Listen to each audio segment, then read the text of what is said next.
అమ్మ, నాన్న, అమ్మమ్మ, తాత, నాని, అత్త, మామ, అక్క. ఈరోజు మా ఇంట్లో లంచ్ వచ్చేసి మీల్ మేకర్ బిర్యానీ మా అమ్మమ్మ అయితే చేసింది. ఇంకా తినేసి కొంచెం రెస్ట్ తీసుకొని ఈవినింగ్ అయితే ఐబ్రోస్ చేసుకుందామని బయటకు వెళ్ళాను.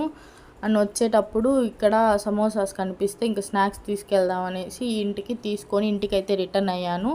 వచ్చేసరికి మా అమ్మమ్మ, నేను, మా పెద్ద పాప అయితే ఇక్కడ కూర్చొని టీవీ చూస్తూ తింటూ ఉన్నాము. అండ్ ఈవినింగ్ అయ్యేసరికి ఇంకా చెట్లకి నీళ్ళు పోద్దాం అనేసి పైకి వెళ్ళేసి వాటర్ అయితే వేసేసి కిందకి వచ్చాను. అండ్ ఈవినింగ్ అయ్యేసరికి ఇక్కడ కింద మా పాపను అయితే ఆడిస్తూ ఉంది మా అమ్మమ్మ. అంతే అండి ఈ రోజుకి వీడియో మినీ వ్లాగ్. నచ్చితే సబ్స్క్రైబ్ అయితే చేసుకోండి, చూసి వెళ్ళిపోకుండా లైక్ కూడా